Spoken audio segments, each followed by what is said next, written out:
Potentially it was his best year score-wise. He was a mainframe 10 in 2016, and probably just like a perfect rack. He wasn't extremely wide, but he was nice and tall, with good tines all the way around. probably pushing 160, I would say. All right, guys. $3. One day, same tree. same tree. Oh my God, I'm so Woo! Holy shit! Get a shot of these. 2 farms this year. Number 1 is done. Did you say bye, Kevin? I did. I already did. Bye, Kevin. Bye, Kevin. Bye, Kevin. Bye, Kevin. Smoked it, buddy. Look at that. You destroyed it. Joey takes The shop is closing up. Make sure he takes all his right antlers. All right, guys. We are live. We are live. Welcome to the Deer Shot Podcast, presented by Siman Brothers Outdoors and the Leaky John Boat Company. And we are on episode 3. And this is one that we have had listed to do for a very, very, very long time. This is episode 1 of our Legendary Deer series. Yep. So we're going to be going through, there'll be some different styles of podcasts, but this one is the Legendary Deer series, Legendary Deer Stories. It kind of piggybacks off our YouTube playlist. Today, we're going to be talking about the buck that we called Captain Hook. And Yes. if anyone's a local, they know all about this. It says actually hanging up in the shop right there. He was the deer that pretty much started, I shouldn't say started, because Freak Daddy started all this obsession, I should say, back in 2009, 2008. But Which this he was will definitely be making an appearance on this Legendary Deer series. Yep, he will be on the Legendary Deer series. But Captain Hook was the buck that really pulled us in, and it was the first. It was the first deer that we really followed heavily for a long period of time. The first buck that we targeted Yep. from year to year with trail cameras, with footage, you'll hear the whole story in a second. And if you're listening to this podcast, you're missing out because the YouTube version is going to have a lot of visuals. Yep. We have endless amounts of stuff on this buck. Yeah, media on this buck is pretty much endless. So the YouTube version is going to be pretty cool. If you're riding along in the car, it'll still be awesome. But I got to say that the 4 years that we hunted Captain Hook, and we just call him Hook for short usually, but the 4 years that we spent hunting Hook was probably my favorite 4 years of hunting that we've ever had. I was very unsuccessful in that 4-year period at killing a big buck. We both were. We both were very Actually, unsuccessful. the whole farm was pretty much very unsuccessful. Yeah, not without lack of trying, but I had so much fun in those 4 years hunting. I mean, we were hunting the family farm, and the hunts were always really good, and there were some big bucks around. So kind of to start off, I got my notes here on my phone, so you see me looking down, it's because I'm looking at the notes. Hook showed up basically towards the tail end of what we'd call the heyday around here of giant bucks. So between, I want to say, 2005 and 2017, I would say, when Hook died was probably the end of it. So between 2005 2017, this area of the county we live in here in Ohio was just off the charts insane. Yes, and big bucks around every tree. Yeah, I mean, it was not uncommon. You're hunting a 40-acre farm to have 4 or 5 150 class bucks, different bucks, year in, year out. I mean, it was just, anyone that's from this area could tell you it was an amazing time to hunt deer. And we had a couple bucks on our hit list coming into that 2014 season, so we'll start it right there. In 2014, this is when it started with Hook. There was a buck that we were hunting. Sheds are back here behind us somewhere. We found 3 sheds off of him. He was a 6x6 mainframe 12. That was the buck we were hunting, and there was a couple other deer. That deer never even had a name. Yeah, we may have called him the Halloween buck. We have some really cool footage of him in the dark. Yep. With coyotes howling in the background. Right. We'll play the footage for you. That was a buck that we were chasing, but we never saw him during the day. We never saw him on the hoof. Yeah. So it wasn't until Hook that we were actually chasing a deer that we thought we could kill and we wanted to kill. So 2014, I started that's when we started the deer managing on the farm. So I went out and made my first mineral licks that year. We started with food plots a year, around that time was when we started with our food plots. So we were running a lot of trail cameras back then. We were kind of partnered with Covert at the time. So DLC Covert, we were kind of on like a promotional staff for them. So we had a surplus of trail cameras, and we were really into running trail cameras. And I started a mineral lick. Actually, I started one on each side of the farm. And he was one of the first deer that showed up. It was already mid-July. I think I have the date on here that he actually showed up. It was like July 8th, I believe. He just started hitting our mineral lick. The first picture I ever got of him was on this mineral lick, which I actually refreshed today. So I refreshed that mineral lick today. And I started in 2014, so it's still going strong, 9 years. But yeah, first time we were seeing him, our first time we were getting good media of him when he came on our radar, basically. Yeah. So that first year, though, when we were hunting those other bucks, we actually never saw him, I don't think, from stand that season. So that 2014 season when Hook first showed up, we never actually saw him from stand. He didn't technically have a name yet, but he was... At that point, he was probably a 3-year-old. Yeah.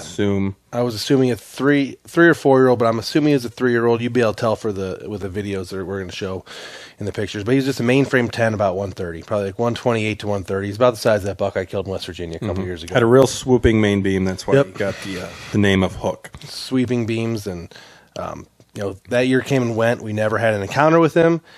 And then in 2015, so 2015 rolls around, and he was on trail camera almost daily in 2015 throughout the entire summer and fall. That deer, all summer long, velvet. I mean, we have the entire progression of him growing. He was hitting our mineral licks. He was hitting our food plots. He was eating in our bean fields. We at videos this point, of him. we thought he was our buck to kill. Yep. Which we'll find later on that wasn't exactly the case. As with all bucks that people think. Yes, especially in our area, there was a lot of people hunting this buck, and he was on a lot of people's radar. A ton. But that year, he went from being a mainframe 10 to a 9, so he probably actually lost inches. He had a little bit more mass and was a little bit bigger frame-wise, but inches-wise, he was probably down to 127 to 130, maybe roughly around the same size. But he was definitely a 4-year-old. Like I said, he was all over the farm, and we actually had our first encounter. Let me pull up the date here on 9/27. So 9/27 of 15 was the second day of archery season. I was hunting a food plot that we had planned the year before with clover. We had a bait pile going on in it. We had a big mock scrape that I'd started on. There was about 6 trail cameras on this food plot that was probably only a quarter of an acre, maybe a little bit bigger. And it was second day of the season. Very warm, I remember. The hunt's on video. It was very warm, probably in the 80s. And early on in the afternoon, it wasn't even dusk yet. Like the bugs weren't even out yet, and it wasn't even getting dark. Early on, I heard a twig snap. I looked over to my right, so I was facing west, and I looked over to my right, which is to the north, and the wind was coming in my face. And there he stood at 17 to 20 yards, somewhere roughly in that area. And since it was early season, I was up in this oak tree, and there was branches all over the place, and I was expecting, I should have, looking back in hindsight, me being young and dumb and inexperienced, the first thing I did was get my camera on him and then grab my bow and try to draw. I think if I would have just waited, he obviously would have came out and made his way into the bait, but, when you're young and excited and you got this... Yeah, we were very inexperienced at the time. We were also trying to film everything at this time, so that kind of led to some more confusion. We're inexperienced with that. And so I ended up taking a shot. To this day, we don't know if I hit him or not. He did have a scar up high the rest of the year on his back, like prior to the rest of the story we're going to talk about. So I may have hit him high, no man's land, like up in the, where above the spine. No video of this shot, correct? No, there is video of the shot, but there's no video of the impact. So he was like a little bit behind some branches, and then I hit the camera when I shot, and it jarred it, and then you could hear the arrow go whacking off through the dirt. Mm-hmm. He took off scot-free. Just the basic growing pains of anybody that films and hunts. They know how these things work. So he was a 4-year-old, 130 class 9-point at that time, second day of the season, and I whiffed it, and he took off. But he was still all over our trail cameras after that. I wouldn't say daily, but as the season moved on, the rut increased, and we were getting him all over the place. And he was daylight a lot. I had another good encounter with a different buck from that same stand on the 28th, I remember. And then actually even before that, on another one of our spots, I had a good encounter. Both bucks I passed, which looking back, I probably shouldn't have. They were probably 3 or 4-year-old, 130 class bucks that I just let pass because I wanted hook. And at this point, I already made up my mind the hook was the only deer. Yes. So fast forward to 11/4, so November 4th of that same year, from the same stand that I missed him in, we'll go to Isaac, and he can tell his story. Yeah, so I'm hunting. You said it was November 5th? November 4th. November 4th. Kind of one of our just main stands in the middle of our farm. It's kind of up by our lake, so it's not really deep in the woods, not deep in the timber, but it was primetime rut, late morning. Surrounded by standing beans, and we had that before-mentioned plot in front of us with all this stuff. Yeah, real high up in a tree stand. And I was getting ready to get down. I don't know, it was probably 9, 10 o'clock in the morning. He just came out from an area I was not expecting to come out. He came out from, if anybody's familiar with our pond, right by the outhouse, right where everyone's always walking. He came right from the middle of the woods and just came straight into this bean field. Cruising. Pretty much, he was cruising. He pretty much came right on a string, right where I wanted him to come. It was a little bit further of a shot than I wanted to, and at the time my bow was pretty slow and not the most high-tech equipment, and I took like a 42 to 44-yard shot on him. And I got this all on video, and it looks like I smoked him. It looked so perfect. At the time in the stand, I was so excited. Would have been my first big buck. Would have been a 2-year journey for this buck, and it was perfect. It was all on film. I even rewatched the video, and I'm like, oh, I smoked him. It was a perfect shot. But as Caleb would tell me through a text, I don't know, 5 minutes later, he was also hunting that day. Further back in the woods, probably about, I don't know, 3, 4, I would say 500 yards. Yeah, 300 yards to your south. I was in heavy timber, like in between bedding areas. I was in a completely different type of setup. I was in thick.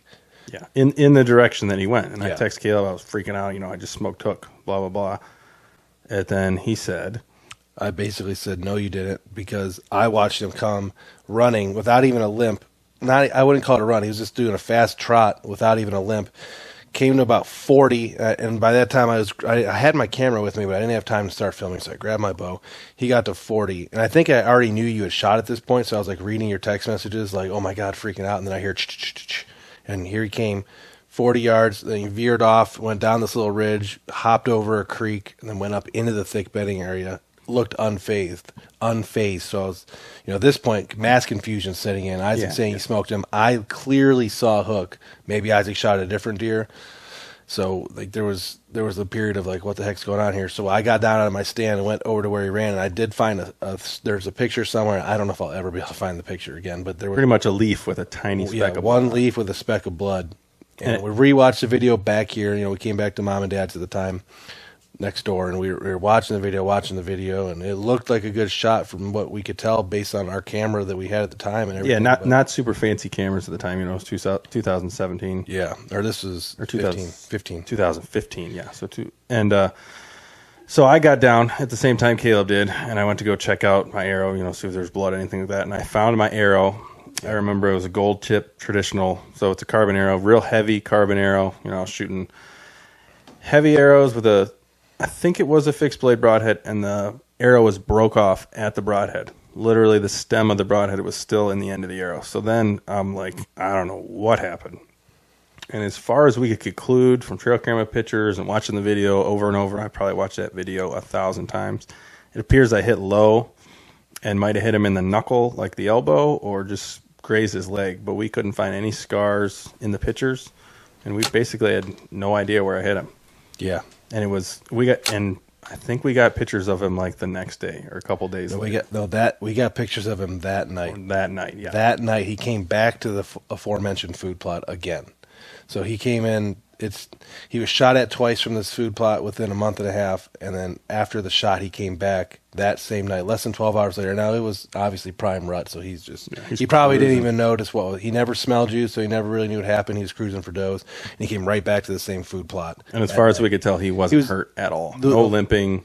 It's funny because the location that I had the trail camera in one of the locations in that food plot, you can see the ladder that Isaac climbed down and got out of the tree stand in the background of the picture of the deer standing there that he shot 12 hours before.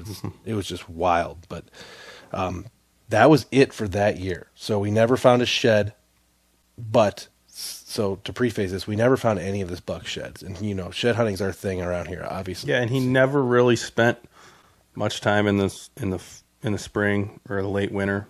I don't know if we got too much media of him in like January, February, March. No, I would have pictures and videos of him in January, but as soon as he would shed his antlers, or around the time he shed his antlers, he would move. Somebody found a shed of his, and I was never able to get the exact location of where he found it, but from what I had gathered, from what they told me, the location where he found it was 3 miles away, which is hard for me to believe because I think that year I did have pictures of him with circles on his head, we think, because he had a scar on his back from, I believe, my shot. Because in the video where Isaac shot him in November, he already had a scar on his back, which I believe was my shot from September. Regardless, someone else had found one of his sheds, which I never even got to hold or see. But we never found any sheds, and that after that year came and gone, and then he was gone. The next spring rolled around, and by late May, early June, when you can start telling if a buck's good or not, he was already back on camera. Potentially, it was his best year score-wise. He was a mainframe 10 in 2016, and probably just like a perfect rack. He wasn't extremely wide, but he was nice and tall, with good tines all the way around. probably pushing 160, I would say. Yeah, so that's, on our computer screen here, we're kind of looking at pictures of him from that year, and he just had good, 2s, 3s, and 4s. He had really good 4s that year. Just a big curly 10. He was here in the summer. We got a bunch of great. He actually his core range, according to our trail cameras, actually shifted a little bit north during the summer. So we started getting pictures of him on the north section of our farm, which we never really had a ton of before that. A few during the rut usually, but he was on the north side of the farm a lot, feeding in a particular bean field. So we were able to get some really, really good pictures of him. And if you're on the YouTube version, you'll be able to see him right now.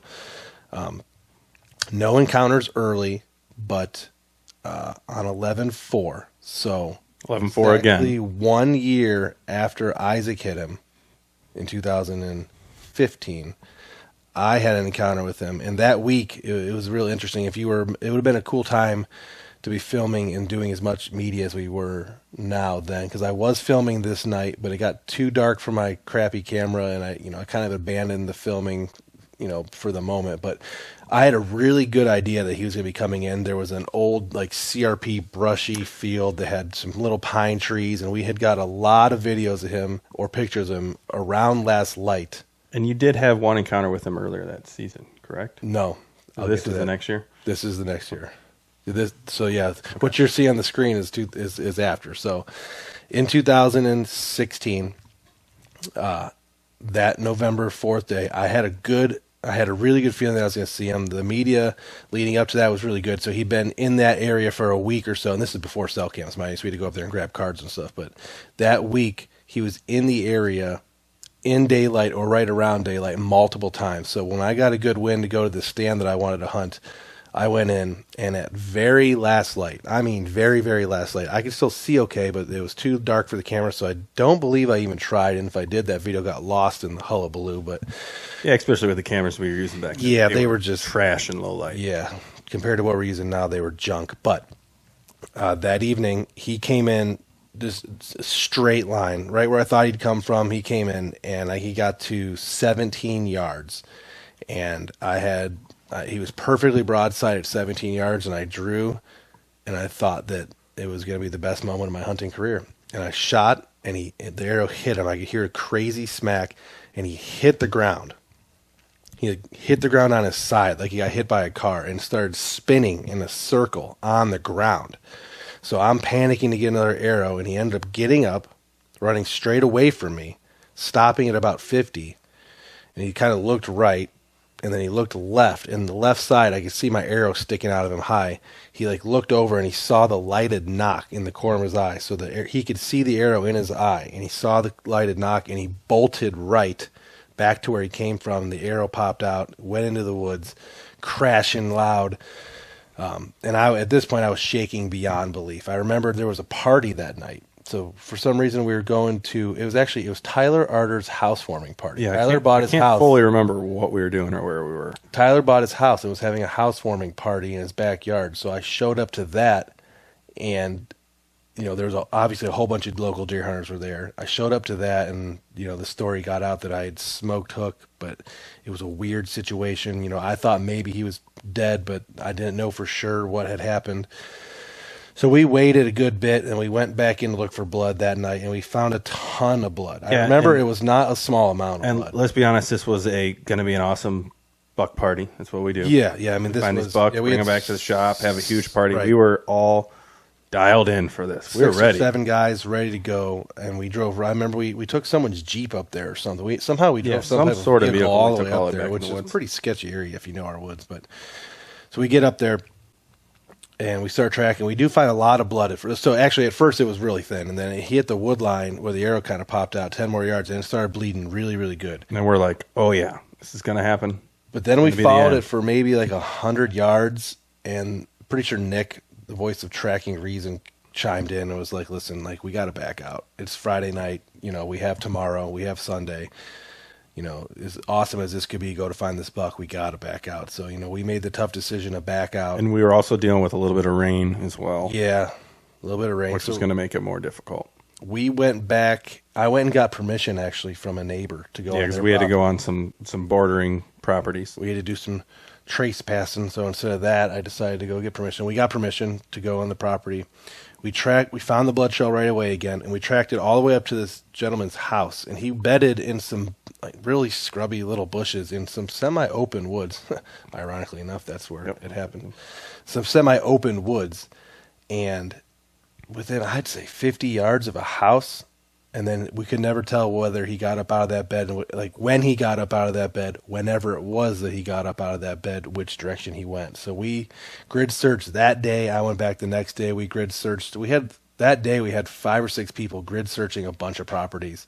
I grid searched, and there was nothing. But the killer was, we weren't running cell cams back then, and I checked cameras for about a week, and there was nothing on camera. We hadn't seen him. We were hunting again. So Yeah, so we're at we that didn't point. recover him, but then we were in a gray area of, oh my gosh, like he's not showing up on camera. Yeah, 'Cause he pretty always much- used to come right back on camera. Pretty much everybody's worst nightmare. You don't know if this deer is dead, if you might be able to find it. Should you keep hunting? Should you look for this deer every day? Should you Right. blow out every property that you have and all the neighbors looking for this deer that may or may not be dead? So it's that terrible area to be in as a deer hunter. And I stopped looking. So after 2 days, which would be 3 technically, but that first night and then 2 extra days, I stopped looking. And then I think it was, I don't know the exact date, maybe the 11th or the 13th, somewhere around there, I did get a picture of him entering our property through a back swamp, opposite of where I shot him, but entering property through a back swamp. But he had a pretty nasty gash on his side. And then on the 17th, I want to say, I have it written down here. On the 17th, I was hunting on our property, and I had an encounter with him. And he came out maybe an hour before last light.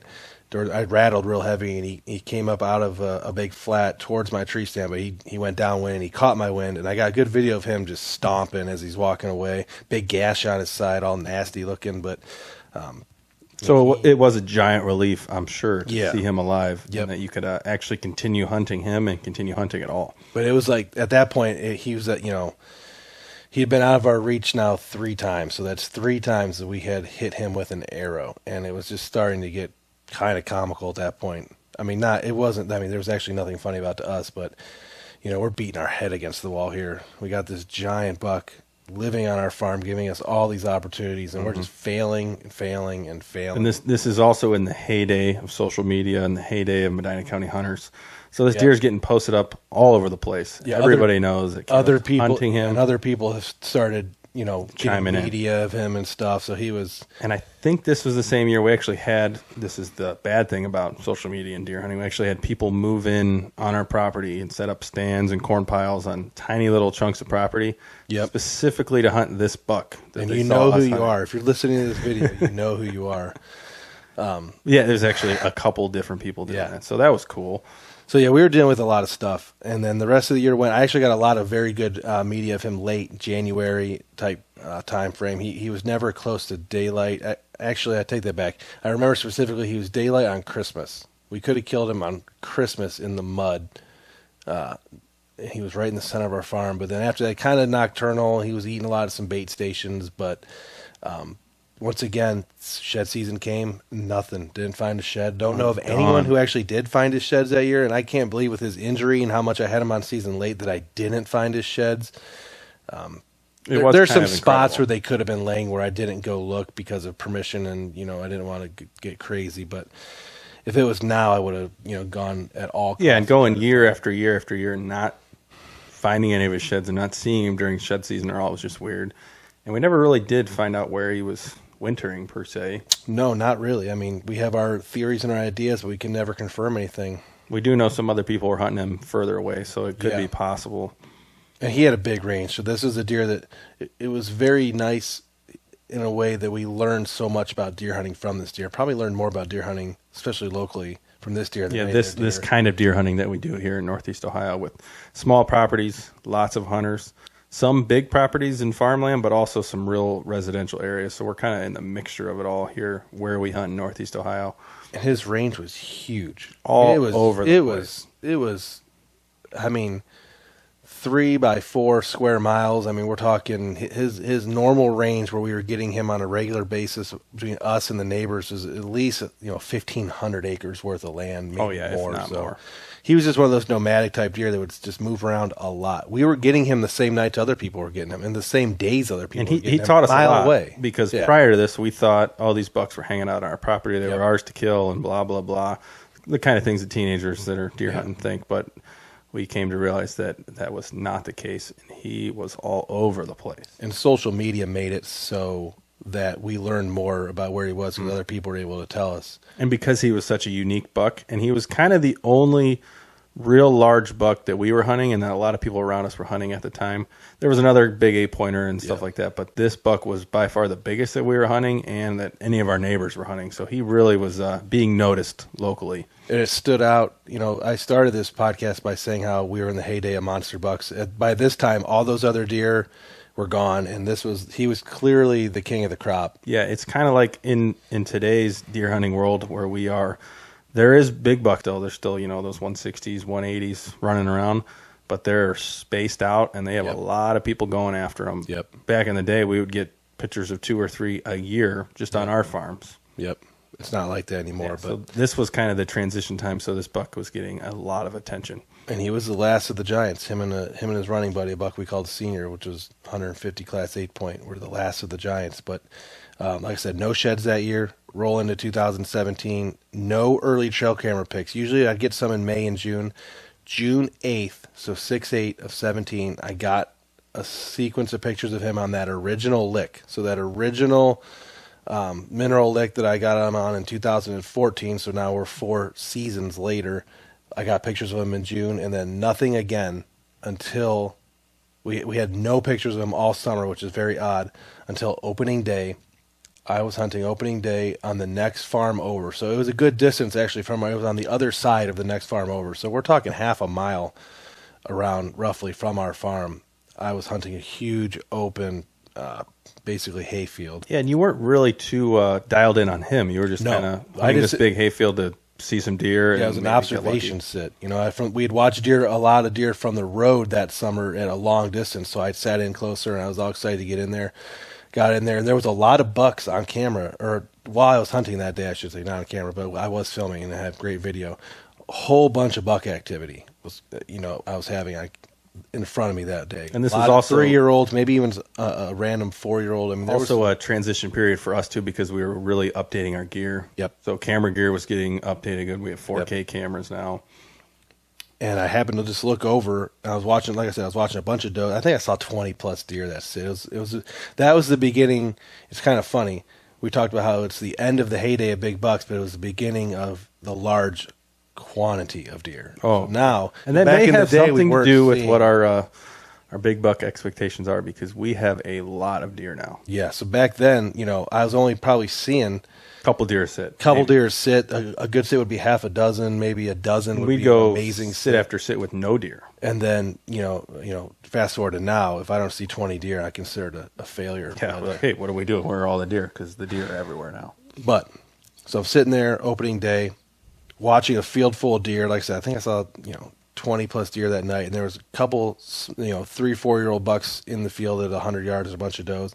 I happened to glance into there was like a farther section you can like kind of look through a brush line, and there was an opening for the tractor and get back to another section of hayfield, and I saw this actually right prior to that a deer that we had called Future in his shed from that year is on the shelf back there. He had come through, so I kind of was keeping an eye on it because I videotaped him and watched my binoculars come through this smaller section of field.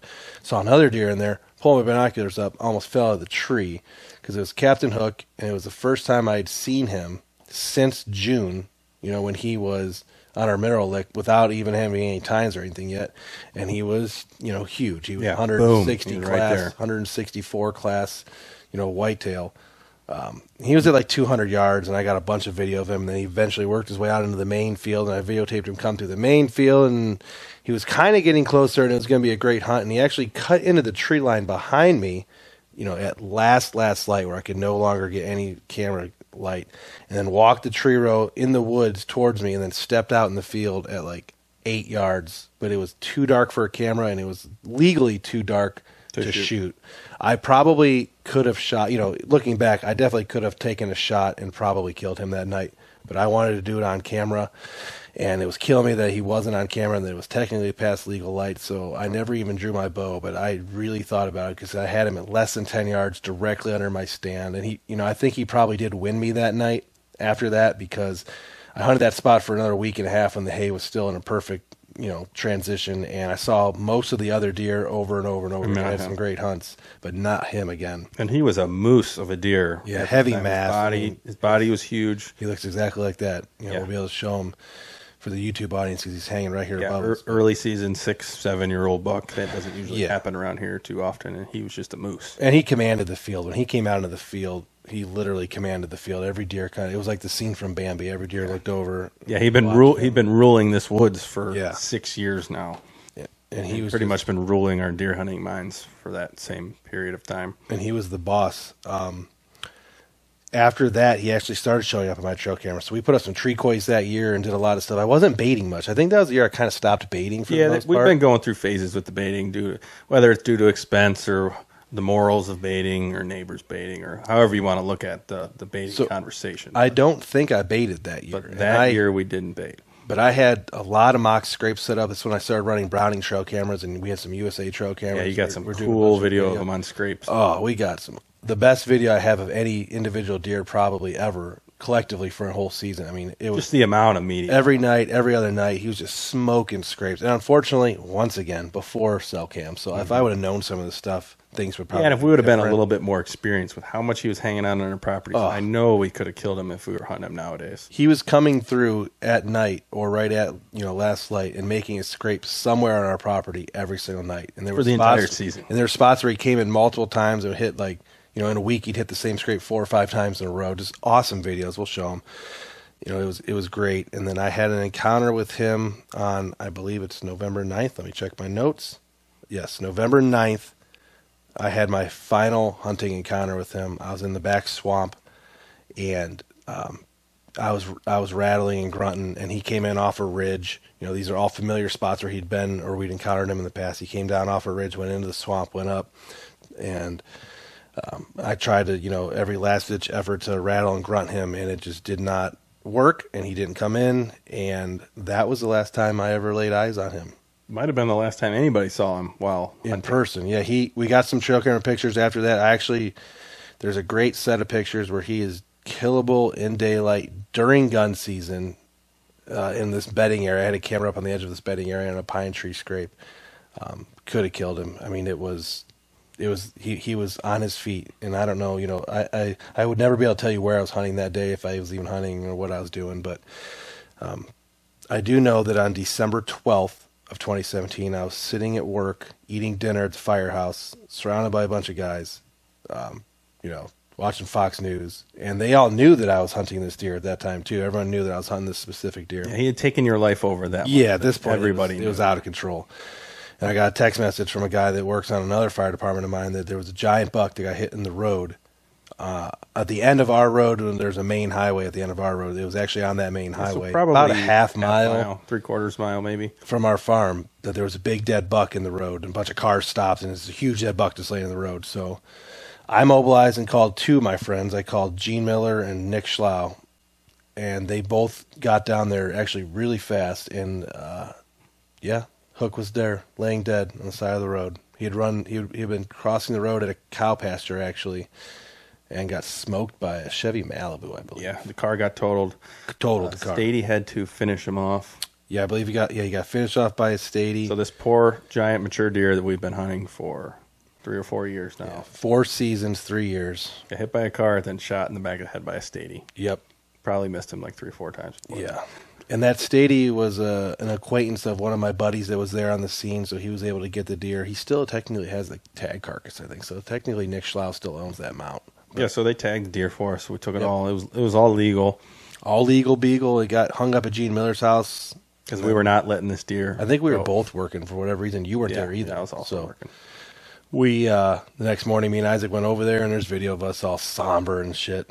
But we went over there and cut him down and took him to Nick's shop to actually score him and cape him, and then took him to Salzner's. Yeah, so pretty cool story with the, well, first off, how we shot him 3 times, 2, possibly 3 times, and we could not find a scar on his body. Nope, we looked for all the broadheads. Couldn't find too. an arrow. Yep. We dissected him like a frog. Like Yeah, it was like a science experiment because we were just curious where we hit this deer all these years ago. We couldn't find any evidence. So it makes you wonder when you're butchering these deer and you do find evidence of shots, how early they are, how, or how recent they were. Right. And a lot of times, some of these bucks we shoot, they're like, oh, yeah, nice, healthy, no broken bones, anything like that. How many times they've been shot at or actually shot in the past? Because there was no broadheads left in this deer. Yeah, now, obviously, they could work their way out. They could have fell out right away for all He we know. completely healed up in just a year's time. Yep. And we can confirm that with all the media we have of him, so it's Yep. not like it was a mystery. And we did do a kind of a cool project, too, with his cape and all that. Yeah, so we, like I said, I took him to Salzner's, and then he actually had me help him mount it, so I was able to go through the whole mounting process for that mount. Yeah, we did a cool video for his Texan company and all that. There was a video for it. I And can show obviously some clips of Owed that. you It a was mount pretty for cool. something, right? Because you didn't really have to pay for it. I bought the form. Yeah, bought He the charged form, me did the labor. video, blah, blah, blah. Yeah, I can't remember the exact details, but But now- he's been moved around a little bit. He went from to my house to in here. Once we built this, we brought it here. He was the first mount that went in my house when I bought my house, and then when we built this shop, he was the first mount to come here, and he'll be here permanently. He'll be at so Medina people- County Fair. I don't Yeah. think this episode will be out before then, but People make fun of us for having a roadkill buck mounted in our shop, but he's kind of a cool buck to have sentimental value, and it's kind of cool to have a big buck mounted that wasn't a kill of ours, so we can move him around, put him here, put him there. it's funny. Some of the guys that make fun of us for mounting a roadkill buck shot a roadkill buck this year. Oh, that's a long That's a story. story for a different time. I doubt he's listening to this podcast. His attention span's too short. But yeah, he'll be on display at the Medina County Fair for our Medina County hunters. Yeah, probably already was by the time this comes out. He probably already was. So some people might have already seen him. I've had him at a couple of Medina County hunters banquets. I mean, he was just the 4 years of hunting him was the most fun we ever had because every time we went in the woods, we knew there was a big giant, for us at the time. And then towards the end, he was a big giant shooter buck that we could have an encounter with, and we had a lot of encounters with. And he was on our trail cameras, and the woods just felt good back then. He's what started it all for us. If we weren't chasing him for all those years, we probably wouldn't have got so big into doing this filming, and then that eventually led to this podcast. Or we would have killed a lot more deer potentially too. Or we could have. Yeah, how many bucks did you pass while you were Too hunting many. him? Way too many. Deer I should not have passed too. Yeah, but So this I did. This buck cost Caleb a lot of deer over the years as well. But he's here. That was 6 years ago now, so this fall will be the 6-year anniversary of him getting killed. So Yeah, so this is just kind of a cool rundown memory lane, basically. Yeah. And we are going to do more of these. for sure. We have a lot of stories to tell about deer. So. Yeah, we've had this idea for a long time, and we can bring other guests on, and they can talk about their big deer. We have some big deer we can talk about. Yep. And this pretty much sums up what the Deer Shot podcast is about. This is what we'll be doing. We'll be talking about big deer that we're hunting currently, that we've hunted in the past. Mm-hmm. All things Deer Shop. I hope that you guys enjoy this format, and then you enjoyed this. The YouTube version was probably a little bit more exciting than the car version, but if you love listening about legendary deer, this one was for you. It's a good one to start this, little series with. There's definitely some more that we're going to talk about here upcoming soon. Update time for Real World, it's July 18th, I think. Yeah, it's July 18th, and we are in the middle. Probably being posted middle of August, early August, I would assume. Not quite sure when this hits the airways, but it's velvet rut. Either way, there's big velvet bucks out there eating soybeans and alfalfa and food plots right now. You need to have your trail cameras and your glassing scopes. And when this posts, when you're listening to it, it is crunch time. Oh, it'll be crunch time. Big velvet bucks. Velvet's starting to shed. I'm getting ready to go out west. I will be deer hunting within a week or two of this posting. So that'll be very cool. And for anyone listening right now, it's third week of July. Trail cameras have been really good. I'll Yeah, just say that. we're heating up. Things are good. And it will be cool to see when this posts where we're at with some of these bucks. It'll be cool to look back. It'll be here before we know it. But I hope you enjoyed episode 3 of our podcast here, the Deer Shot Podcast. There's going to be a lot more content coming. This is our first true deer hunting podcast on the... Yep. And make sure you check out our other podcasts. Check out Siman Brothers Outdoors on YouTube. Yep. That's where it all started. Yep. Also presented by the Leaky John Boat Company. We're kind of winding down from fishing stuff through the fall, but we're thinking he's going to get on to some waterfowl. Yeah, I'm gonna try to talk him into doing some cool waterfowl projects. If you want to wear any of the stuff that we're got on right now, you can all be bought on the website, theleakyjohnboatcompany.com. We all have the Instagram and everything too for both of them. And check out the Trail Camera Collective. I'll have some hook media on there. Yep, and feel free to comment, reach out if you'd like to be on an episode of this and you got a legendary buck. Yeah. We'd love to have you. We'd love to hear from you. Yeah. So, thanks for listening, and we'll catch you on the next one. Yeah, I don't have a bottle to toast with you, but I'll grab one of these bourbon bottles One of back these here. big bottles. I'll just grab one of these. All right, Deer Shot Podcast out. Yep. All right, guys. Well, here he is. Captain Hook in the back of my truck. Just not the way we wanted it to happen. Got hit by a car last night. I was aboard Gene and Nick were able to procure him for us. We're taking over Nick's shop right now to